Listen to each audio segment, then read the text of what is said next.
எல்லாருக்கும் நமஸ்காரங்க. நான் doctor Vishnuram. Welcome to Sri health channel. இன்னைக்கு டயபெட்டிஸ் மெல்லிட்டஸ் பார்ட் 2 பார்க்க போகிறோம். பார்ட் 1ல் நம்ம பார்த்தது டயபெட்டிஸ்னா என்ன, வேரியஸ் சுகர் ரேஞ்சஸ் பார்த்தோம், குளுக்கோஸ் ரேஞ்சஸ் பார்த்தோம். அப்புறம் நம்ம பிளட்டில் பாடியில் எப்படி குளுக்கோஸ் லெவல் நார்மலாக மெயின்டைன் ஆகுறதுன்னு பார்த்தோம். இன்சுலின் ரூல் பற்றி பார்த்தோம். இப்போ ஃபர்தராக ப்ரொசீட் பண்ணலாம்.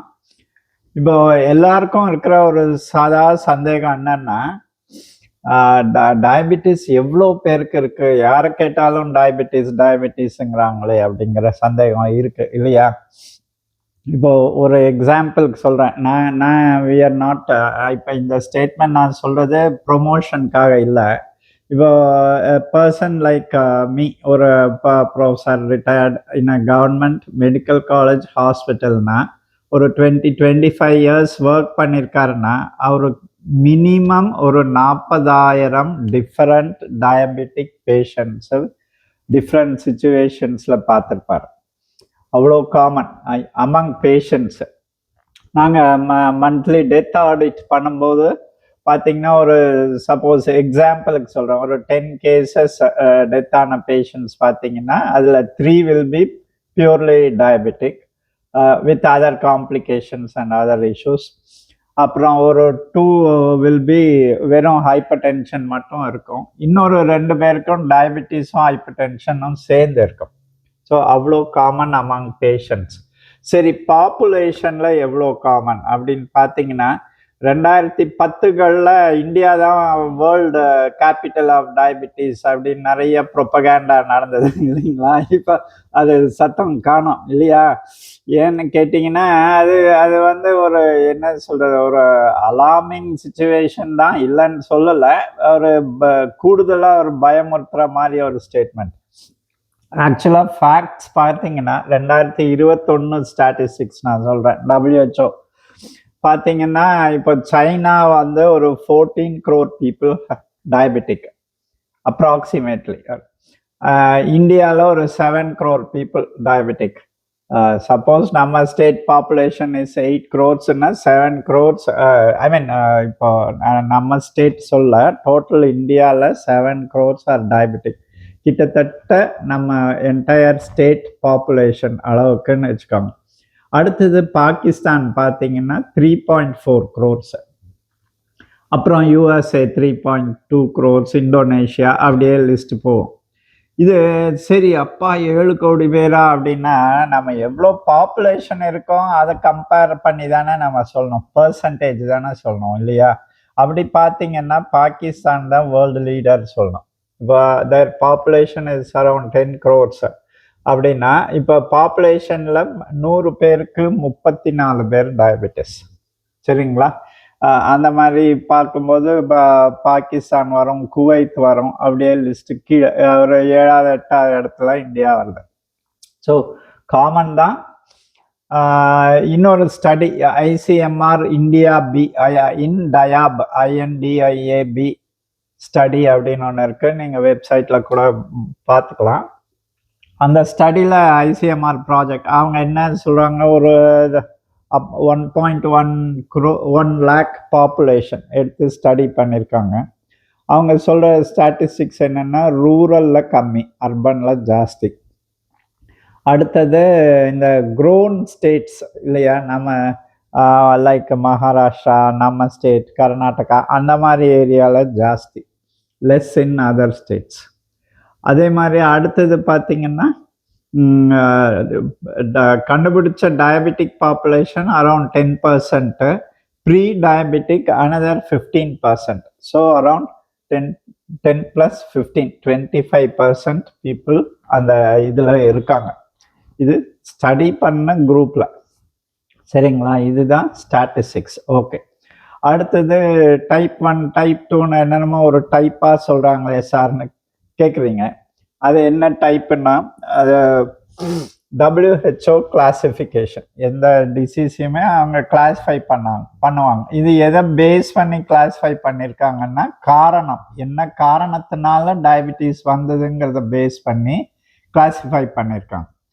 டைப் 1 வந்து யூஸ்வலாக யங்கர் ஏஜ் குரூப்பு, ஆட்டோ இம்யூனிட்டின்னு ஒரு ப்ராசஸ், அதனால் வர்றது அப்சல்யூட் இன்சுலின் டெஃபிஷியன்சின்னு சொல்லுவோம். அதாவது இன்சுலினே ரொம்ப கம்மியாக இருக்கும், இல்லை இருக்காது அந்த அந்த பேஷண்ட்ஸு. டைப் 2 வந்து அடல்ட் பாப்புலேஷன். இவங்களுக்கு இன்சுலின் ரெசிஸ்டன்ட் தான் பிரதானமான ப்ராப்ளம்.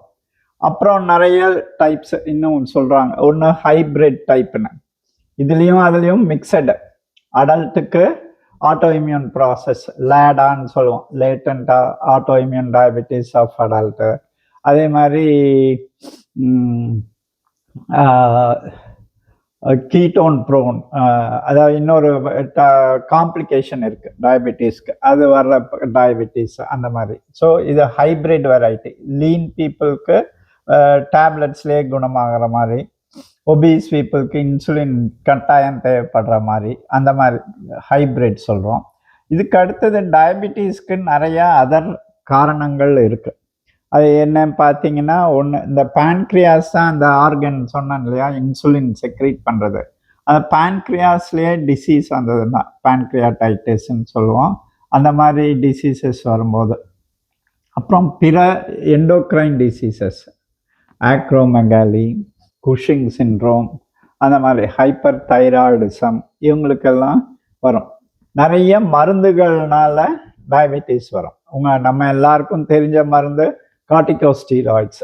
இதை தவிர நிறைய மருந்துகள், இந்த மனநோய்க்கு தர மருந்துகள், அப்புறம் ஃபிட்ஸுக்கு தர சில மருந்துகள், அந்த மாதிரி நிறைய. அதே மாதிரி இந்த கோயம்புத்தூர் சைடில் இந்த வீசிங் கொஞ்சம் ஜாஸ்தியாக இருக்கும். சிஓபிடி, பிராங்கியல் ஆஸ்மா சொல்லுவோம். இந்த mills, pollution, so many factors add to it. அவங்களுக்கெல்லாம் ஒரு ட்ரக்கு போடுவாங்க, இந்த பிராங்கோடைலேட்டாஸ், லங்ஸ் எக்ஸ்பேண்ட். அதில் ஒரு பர்டிகுலர் குரூப் ஆஃப் பிராங்கோடைலேட்டாஸ் சாப்பிட்ருக்காங்க, ரொம்ப நாள் சாப்பிட்றவங்களுக்கு டயபெட்டிஸ் அதிகமாக இருக்கும். சரிங்களா, இதெல்லாம் ஃபியூ ரீசன்ஸ். இது தவிர சிங்கிள் ஜீன் டிஃபெக்ட்னால வர டயபெட்டிஸ் ஒன்று சொல்லியிருக்காங்க.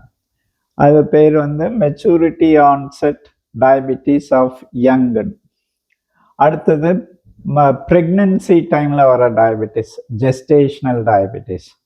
அப்புறம் அதர் பாக்கி ஜெனட்டிக் சிண்ட்ரோம்ஸ், டிசீசஸோட அசோசியேட்டட் டயபெட்டிஸ். ஸோ நிறைய காரணங்கள் இருக்குது. நம்ம கன்சர்ன் டைப் 1, டைப் 2.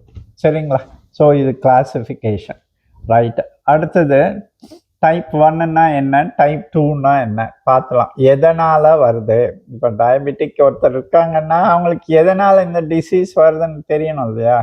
சும்மா மாத்திரை போனோம், சுகர் செக் பண்ணோம், மாத்திரை சாப்பிட்டோம், கம்மியாகலை, ஜாஸ்தி ஆகிட்டே இருக்கு, டாக்டரை மாற்றிட்டேன். ஸோ இந்த மாதிரி இல்லாமல் எதனால் வருதுன்னு கொஞ்சம் அனலைஸ் பண்ணி பார்ப்போம். சரிங்களா? இப்போ ஒரு 100 டயபெட்டிக் பேஷண்ட் எடுத்திங்கன்னா அதில் 95 பேர் டைப் 2 தான் இருப்பாங்க. ஒரு 5% பேர் தான் டைப் 1 இருப்பாங்க. சரி, ரைட். இப்போ டைப் 1 டயபெட்டிஸ் பற்றி சொல்லலாம். எதனால் வருது அப்படின்னா அதில் 3 ரீசன்ஸ் சொல்கிறாங்க, 3 ஃபேக்டர்ஸ்.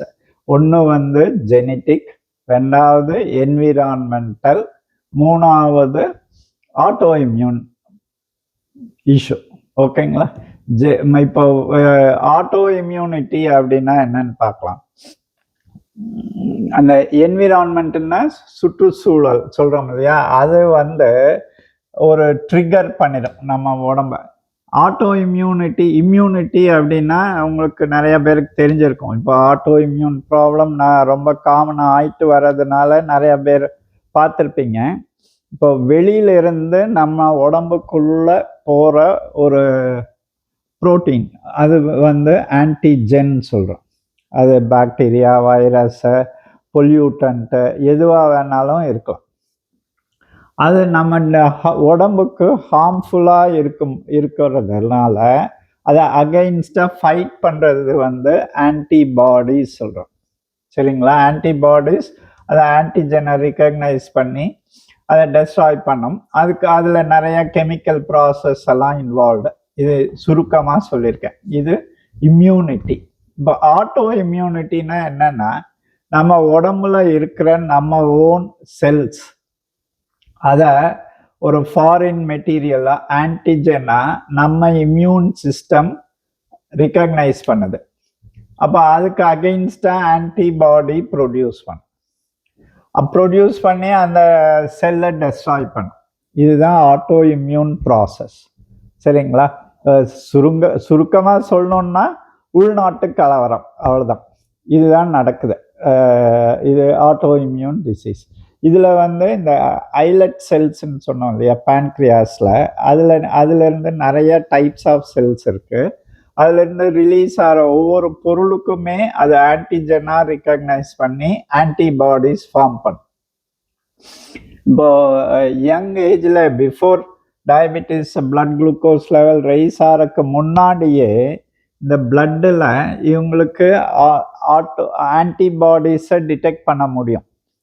இப்போ பிளட்டில் ஒரு 2க்கு மேலே ஆன்டிபாடிஸ், இந்த பர்டிகுலர் ஐலட் செல் ஆன்டிபாடிஸ்ன்னு சொல்லுவோம், ICA ஐலட் செல் ஆன்டிபாடிஸ். பிளட்டில் ICA 2க்கு மேலே ஆன்டிபாடிஸ் ரிகக்னைஸ் பண்ணாலே அது ஸ்டேஜ் 1 டயபெட்டிஸ் ஆஃப் டைப் 1 அப்படின்னு சொல்கிறோம். சரிங்களா? சரி, இது ட்ரிகர் பண்ணுறது என்னென்னா என்விரான்மெண்டல் ஃபேக்டர்ஸ் சொன்னோம். இன்ஃபெக்ஷன்ஸ், வைரஸ், காக்சாக்கி வைரஸ், அது 2-3 வைரஸ் பேர் இருக்குது. அப்புறம் மில்க் புரோட்டீன் சில பேருக்கு, அப்புறம் சில பேருக்கு விட்டமின் டி டெஃபிஷியன்சி. இப்போ நிறையா இன்ட்ரெஸ்ட் நம்ம கட் மைக்ரோபயோம் சொல்லுவோம் இல்லையா, நிறைய பேர் கேள்விப்பட்டிருப்பீங்க. அதுவும் ஒரு காரணமாக இருக்கும் அப்படின்னு சொல்லி அது டைரக்டடாக ரிசர்ச் நடந்துட்டுருக்கு. ஸோ இது எல்லாமே ட்ரிகரிங் ஃபேக்டர்ஸ். இது பண்ணும்போது என்ன ஆகும்னா இந்த ஐலட் செல்ஸு குறைய ஆரம்பிச்சிடும். ஐலட் செல்ஸை இந்த ஆன்டிபாடிஸ் டெஸ்ட்ராய் அழிக்க ஆரம்பிச்சிடும்.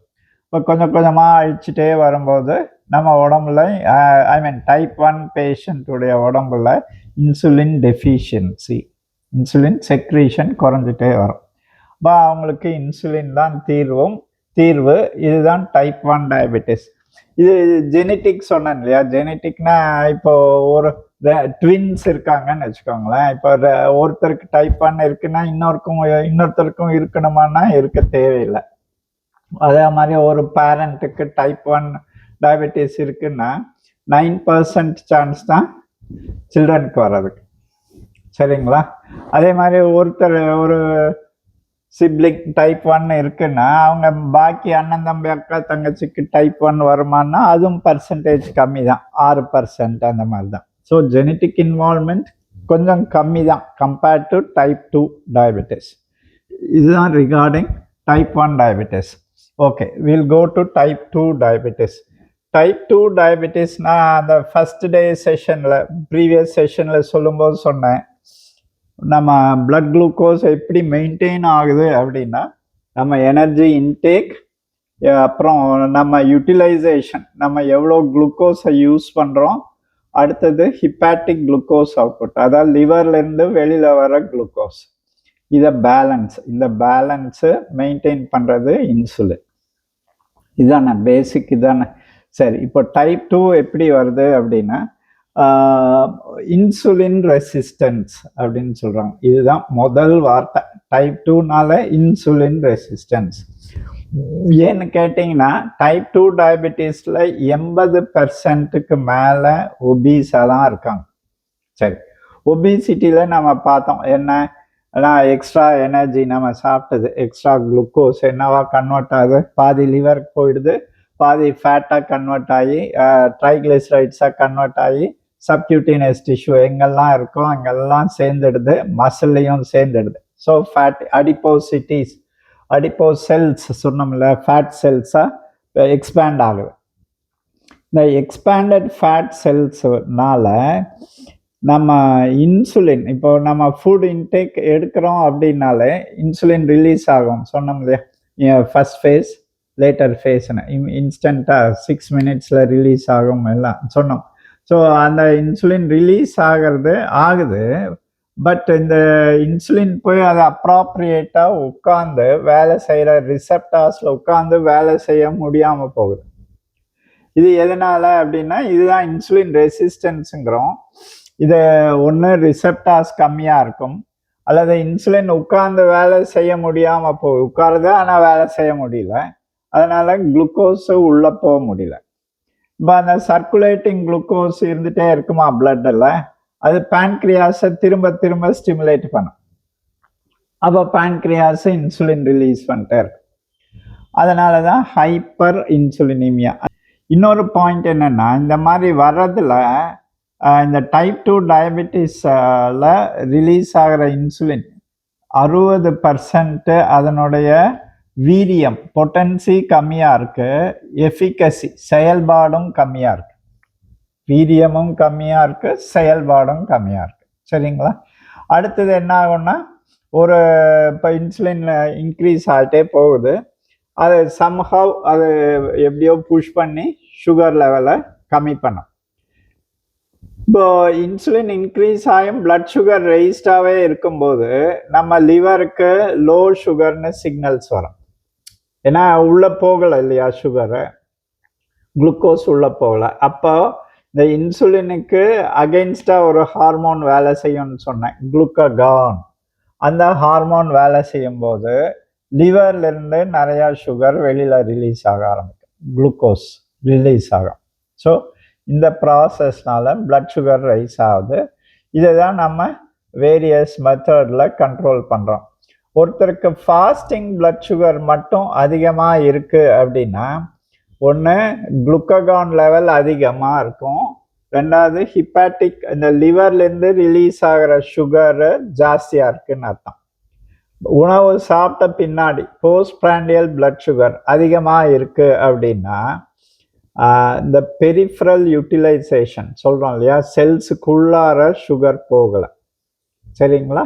இதுதான் mechanism, broad mechanism. So type 1 தெரிஞ்சுக்கிட்டோம். டைப் 2 இது கொஞ்சம் கன்ஃபியூசிங்காக இருக்கிற மாதிரி இருக்கும். மேபி 1 or 2 times நீங்கள் திருப்பி கேட்கும்போது கிளாரிட்டி கிடைக்கலாம். Right, this is type 2 diabetes mellitus. இதில் இன்னொரு முக்கியமான டயபெட்டிஸ் ஜெஸ்டேஷனல் டயபெட்டிஸ்ன்னு சொன்னேன் இல்லையா, ப்ரெக்னன்சி டைமில் வர டயபெட்டிஸ். அந்த டயபெட்டிக் விமென் ஆஃப்டர் டெலிவரி அவங்க 60-70% பேருக்கு டைப் 2 டயபெட்டிஸாக போக வாய்ப்பு இருக்குது. அவங்களுக்கு அந்த ப்ரெக்னன்சியில் பிறந்த குழந்தைக்கும் டயபெட்டிஸ் வரும் வாய்ப்புகள் அதிகம், 30-60% சொல்கிறாங்க. சரிங்களா? இதெல்லாம் சம் ரீசன்ஸ் ஃபார். அதே மாதிரி சைல்டுஹுட் ஒபிசிட்டி, இதெல்லாம் டைப் 2 டயபெட்டிஸ்க்கான ரீசன்ஸ். அப்புறம் இன்சுலின் ரெசிஸ்டன்ஸ் அசோசியேட் பண்ணி என்னென்ன நடக்குதுன்னு சொன்னோம் இல்லையா, பிளட்டில் fatty acids, cholesterol level, triglycerides level எல்லாம் அதிகமாக இருக்கும். அதே மாதிரி வேரியஸ் ஆர்கன்ஸ் இன்வால்வ் ஆகும், ஃபேட்டி லிவர் சொன்னோம், அதெல்லாம் ஒபிசிட்டி செஷன்லேயே பேசிட்டோம். Syndrome X, insulin resistant syndrome சொல்லுவோம், ரெவன் சிண்ட்ரோம் சொன்னோம் இல்லையா. பிளட் ப்ரெஷர் ரைஸ் ஆகும், ட்ரைக்ளிசரைட்ஸ் ரைஸ் ஆகும், யூரிக் ஆசிட் ஜாஸ்தி ஆகும், தென் ஃபேட்டி லிவர் வரும், அப்புறம் ஃபியூ கேன்சர்ஸ் வர வாய்ப்பு இருக்குது. இதெல்லாமே இன்சுலின் ரெசிஸ்டன்ஸ்னால வரலான்னு சொல்லியிருக்காங்க. ஸோ இது டயபெட்டிஸ் எப்படி வருது அப்படிங்கிறது நம்ம தெரிஞ்சுக்கிட்டோம். இனி நெக்ஸ்ட் நம்ம பார்க்க போகிறது டயபெட்டிஸ்னால என்னென்ன சிம்டம்ஸ் வரும், அடுத்தது டயபெட்டிக் பேஷண்ட்ஸ்க்கு எக்ஸாமினேஷன் டாக்டர் என்ன பண்ணுவார், என்ன இன்வெஸ்டிகேஷன் பண்ணோம், இது அதுக்கு அடுத்தது டயபெட்டிஸ் எப்படி மேனேஜ் பண்ணோம், டயபெட்டிஸுடைய காம்ப்ளிகேஷன்ஸ் என்னென்ன, ஸ்டெப் பை ஸ்டெப்பாக பார்க்கலாம். ஓகே சார், இன்னைக்கு இதோட நிறுத்திக்கலாம். Thank you, all the best.